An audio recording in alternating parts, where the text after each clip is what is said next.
Assalamualaikum, salam Malaysia, salam Nusantara. Hari ini saya nak cerita pasal buah pinggang. Sebab macam-macam cerita dekat Malaysia mengatakan mengapa buah pinggang rosak, akhirnya doktor akan salahkan pasien. Pasien sebab pasien lah. Bukan 100% 100% pasien yang salah ya. So kita bincang hari ini mengapa buah pinggang rosak. Faktor utama yang pertama adalah sebab badan kita insulin resistant, yang metabolic syndrome. Kencing manis, darah tinggi, gout, sakit sendi, sakit jantung, obesity, yang kita makan ubat dan kita harapkan ubat daripada doktor pakar ke, makan bertahun-tahun supaya kita boleh sembuh, tapi tak sembuh. Ubat-ubat yang kita makan tak reversekan penyakit. So badan kita insulin resistant, tetap insulin resistant juga. Bila badan kita insulin resistant tetap dan kita makan ubat bertahun-tahun, dua kesan sampingan. Ubat ini tak reversekan insulin resistant kepada insulin sensitif, dia tak buat. Dan kesan sampingan penyakit yang kita ada, ini dua sebab buah pinggang kita rosak. Ini 100% 100%.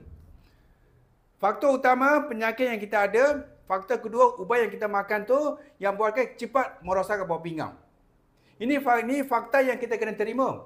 Sebab pasien-pasien yang makan ubat kencing manis, darah tinggi, gout ke, obesity ke, sakit jantung ke, mereka tak reversekan penyakit. Mereka makan bertahun-tahun. Insulin resistant, tetap insulin resistant. So bila menjadi lama ke lama buah pinggang rosak sebab ini.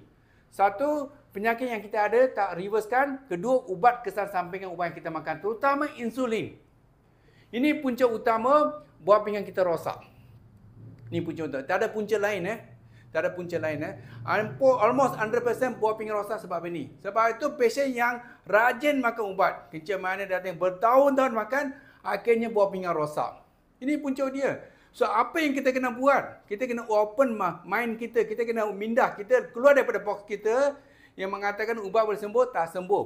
So kita kena reversekan insulin resistant ni kepada insulin sensitif, gunakan FDM. Di mana kita kena bebas daripada kencing manis, darah tinggi, gout ke, sakit jantung, kena bebas.